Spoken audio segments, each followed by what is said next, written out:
Oke, Assalamualaikum warahmatullahi wabarakatuh. Waalaikumsalam warahmatullahi wabarakatuh. Edisi spesial jalan-jalan, Masya Allah. Di belakang kita ada gedungnya Bakri Tower ya. Masa Tinggi banget, ada 50 lantai tadi Ustaz ya. Alhamdulillah kita bisa masuk ya. Ya. Prosedurnya ketat tapi Masya Allah.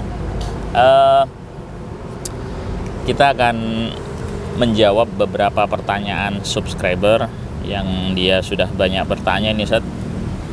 Langsung saja ya Ustaz. Pertanyaan yang pertama ini saya bacakan apa dulu? Tentang apa dulu? Oh iya, spesialis dong tentang waris. Waris. Tentang waris. Kita ini pokoknya banyakin tentang waris. Karena ilmu waris itu merupakan ilmu yang paling pertama kali ya. Pertama kali dicabut. Artinya ya langka gitu ya. Masya Allah. Nih pertanyaannya, saya bacakan Ustaz. Ya. Assalamualaikum, saya mohon maaf sebelumnya Pak Ustadz, saya dari Boyolali. Boyolali itu Jawa Tengah. Jawa Tengah. Oh, jauh sekali ya. Jauh sekali dari Boyolali. Sebelumnya mohon maaf Ustadz jika tulisan kami terlalu panjang. Kayaknya panjang nih. Ya. Alhamdulillah kalau memang bertanya waris itu harus panjang kayaknya setia. Soalnya kan bisa menggambarkan bagaimana kondisinya. Kalau cuman sedikit bagaimana cara bagi waris kalau ibu saya meninggal. Loh, yang ada siapa kan gitu. Iya. Nah, kali ini panjang ini bagus ini. Ya, Mudah-mudahan nanti bisa kita jawab dengan jelas gitu ya. Mohon maaf Ustaz sebelumnya jika tulisan kami panjang dan semoga Ustadz dan kru channel Stangkir Kopi mendapatkan keberkahan. Amin. Terima kasih doanya Pak. Soal yang pertama, pertanyaan yang pertama kok soal. Ibu kami sudah meninggal di bulan Januari 2019 tahun lalu. Dan sampai sekarang bapak kami diam-diam saja tidak berbicara tentang status harta hasil kerjasama antara ibu dan bapak saya. Apakah sudah dihibahkan atau belum? Saya dua bersaudara. Saya dan adik saya, laki-laki semua. Saya dan adik saya tidak berani bertanya masalah harta warisan almarhumah ibu saya. Sebelumnya bapak saya itu lulusan SD dan ibu saya tidak sekolah alias buta huruf. Semenjak adik saya lahir tahun 86 kami sekeluarga merantau. Bapak saya jualan es keliling dan ibu saya jualan jamu keliling.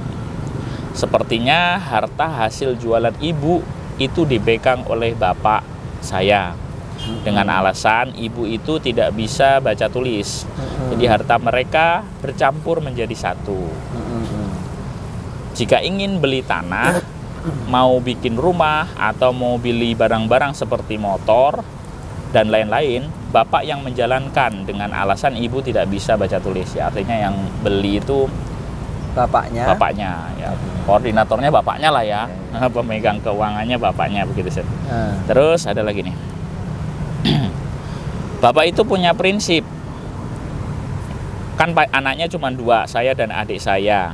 Semenjak kami seumuran sekolah dasar, jika bapak beli tanah itu langsung disertifikatkan ke nama saya dan nama adik saya. Begitu seterusnya. Jadi kalau beli tanah satu nama dia, nanti kalau beli lagi nama adiknya gitu. Begitu seterusnya.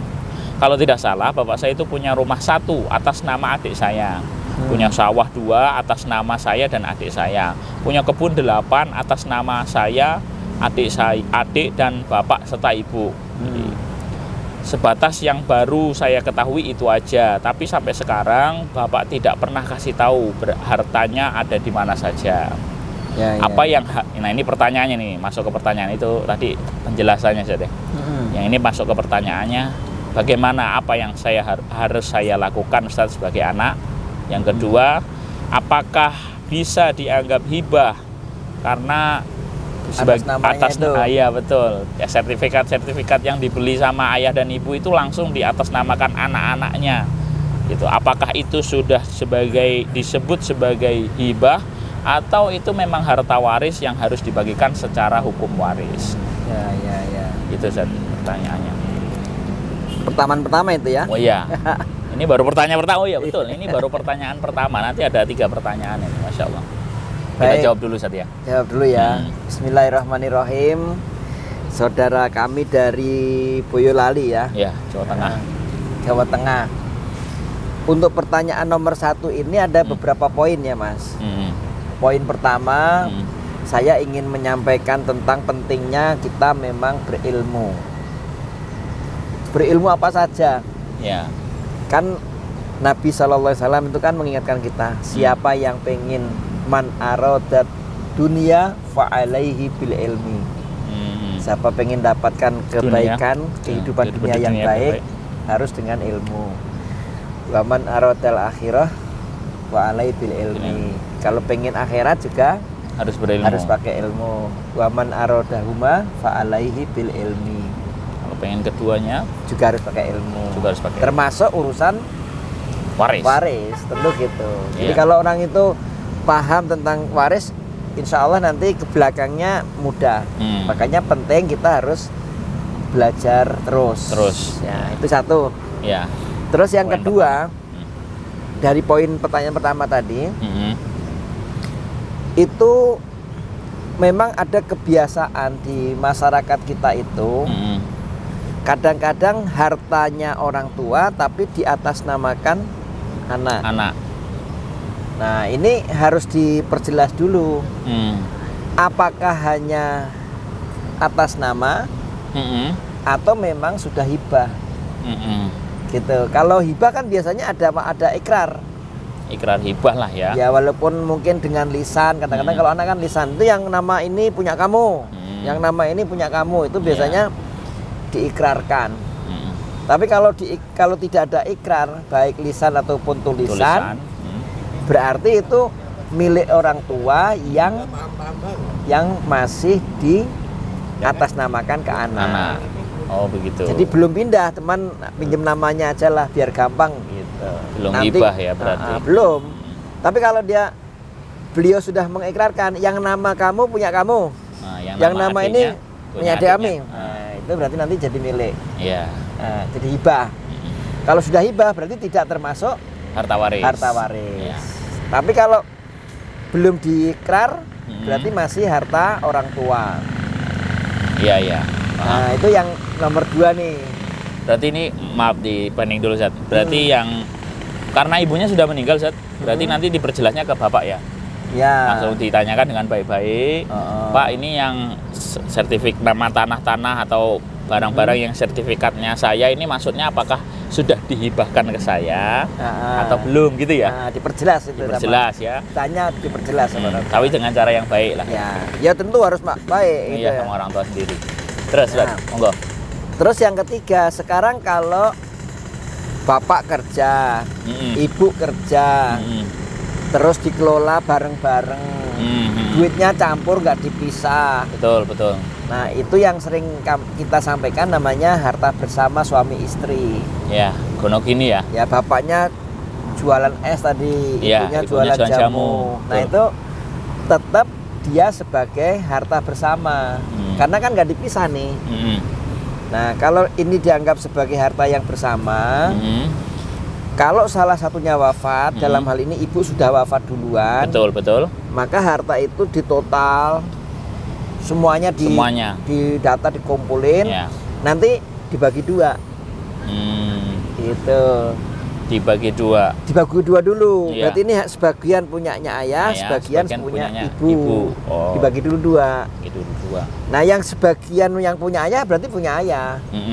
Yang dianggap harta warisan ibu itu yang separuh ini. Ya.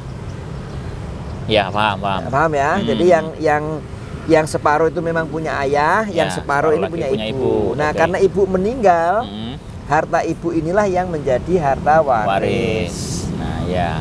Jadi misalnya nanti misal nih di total wah biar 1 miliar misalnya. Ya, misal 1 miliar misal. Sebagai contoh ya ini. Sebagai contoh aja nih ya, misalnya di total harga tanah 1 sekian atau 2 sekian atau 1 miliar misalnya.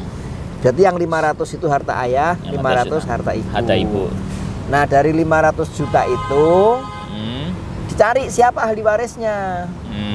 Kalau ternyata cuma bapak dan 2 anak saja. Anak laki-laki lagi. Iya, anak laki-laki 2 tadi. Hmm. Yang baginya berarti 1/4 itu untuk bapak. 1/4 untuk Dari bapak. 500. Dari separuh dari 500. Dari 500 juta. Sisanya dibagi berdua.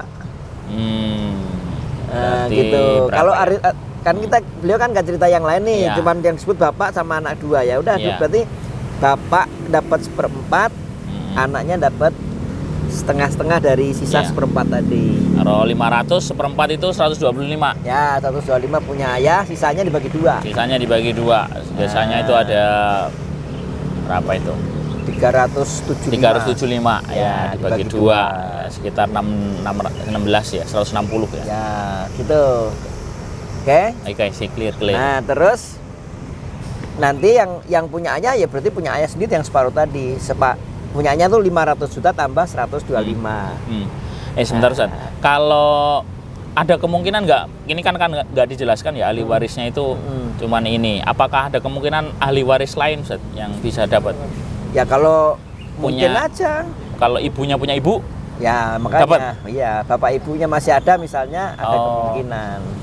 iya. Soalnya di pertanyaan kedua saya lirik ya pemirsa. Di pertanyaan kedua itu ada tulisan kalau ada yang punya ibu, ibunya meninggal tapi ibunya itu masih ada. Ketika ibu nenek lah ya, Nenek dia masih. bilang neneknya masih ada. Berarti nenek dapat berapa Ustaz? Ya 1/6. Berarti ayahnya tetap Dapat 1/4, ibunya ibu dapat 1/6. Setelah itu sisanya bagi 2. bagi 2. Oh iya. Soalnya saya tadi ngelirik pertanyaan kedua itu ada nenek yang masih hidup meskipun sudah sakit-sakitan. Begitu. Nah, tadi yang terus berarti yang terakhir. Nah, inilah hikmah. Kenapa waris itu segera dibagi? Iya. Kenapa? Namanya jodoh kita ndak ngerti. Betul. Gitu. Nah, ternyata ayah ini jodohnya bagus nih. Iya. Ibunya meninggal 6 bulan kawin lagi. Nah, Nah, jadi ketika bapak ini menikah lagi dengan siapapun sebenarnya ya. Nah, itu berarti dia punya modal nih setengah harta yang hasil kerja itu tambah 1/4 bagian waris dari ibu. Iya. Itu harta asli milik ayah. Mau untuk nikah lagi ya silahkan aja. Iya. Nah, tapi kalau nggak dibagi-bagi, kita khawatir memakan harta haknya orang lain. Dalam Iya. hal ini berarti haknya anak dan ahli waris yang lainnya waris tentunya. yang lain. Iya, betul. Oke. Oke, clear. Pertanyaan pertama. Jadi ada 3 poin ya. Yang pertama yang tentang sertifikat tadi harus yang pertama tentang kita pentingnya untuk Fadilahnya, keutamaannya berilmu. pentingnya untuk ilmu ya, bahwa kita harus ya terus mempelajari ilmu ini ya. Terus yang kedua tentang Pensertifikan tanah itu tolong ditanyakan dulu ke ayah. ya. Apakah itu memang Apakah itu hibah memang langsung hibah atau hanya atas nama saja atau waris berarti kalau atas nama saja. Yang ketiga tadi pembagiannya sudah dijelaskan bahwa ayah dapat 1/4. Pertama hartanya dibagi dulu karena harta ini merupakan harta milik bersama. Jadi dibagi 2. Kemudian separuhnya itu yang disebut hartanya ibu yang akan dibagi wariskan. Bagiannya bapaknya 1/4 dapat 1/4. Kemudian kalau dia punya nenek berarti neneknya dapat 1/6 dan sisanya untuk dia dan adiknya ya, dibagi 2 rata. Oke. Mau lanjut pertanyaan kedua deh Ustaz ya? Oke, nggak apa-apa ya. Agak panjang sedikit. Pertanyaan yang kedua, belum ada 6 bulan semenjak ibu. Nah, ini tadi yang dibilang. Belum ada 6 bulan semenjak ibu dia meninggal tadi. Bapak itu menikah lagi dengan kakak sepupunya. Tapi cuman bertahan 2 tahun saja. Ternyata kalung perhiasan milik ibu saya sama bapak yang dulu dia dapatkan itu dikasihkan ke istri yang kedua. Dan sekarang sudah menikah lagi dengan istri yang ketiga. Pertanyaannya, bukankah kalung perhiasan milik ibu saya itu seharusnya menjadi milik hak saya sebagai ahli warisnya, Ustadz? Ya tadi kembali ke yang harta tadi. Iya. Makanya untuk yang ini memang saran kami nih memang mestinya coba dibagi sehingga nanti apapun yang mau diputuskan ayah dengan dalam tanda kutip pernikahan beliau yang baru itu sudah benar-benar clear dari harta waris anak-anaknya atau yang lainnya. Itu hikmahnya. Gitu. Jadi tadi yang dia omong sama Ustadz ya, bahwa harta waris itu sebaiknya segera dibagi. Supaya yang punya hak mendapatkan haknya. Supaya yang tidak berhak itu tidak memakan hak orang lain gitu. Benar. Berarti kalau sudah kondisinya seperti ini, Ustaz, itu nanti gimana? Anak ini mau gimana? Kan pertanyaannya bukankah itu kayak seolah-olah itu hak saya sebagai ahli waris? Ya bukan masalah hak saya. Tadi kan sudah kita jelaskan tentang yang dua tadi, dibagi dua dulu tadi. Di total dulu termasuk tanah, termasuk perhiasan, termasuk rumah, mobil, misalnya gitu. Kalau ini sudah dikasihkan ke istri yang kedua kemudian cerai, itu bagaimana itu? Kalau apakah yang sudah terjadi itu dianggap ya udahlah sudah terjadi atau gimana? Bisa begitu karena memang sudah terlanjur. Kalau nggak mau terlanjur ya berarti nanti itu dikurangi dari harta ayah yang bisa kembalikan gitu. Betul. Ya itu dinegosiasikan ya dengan ayah.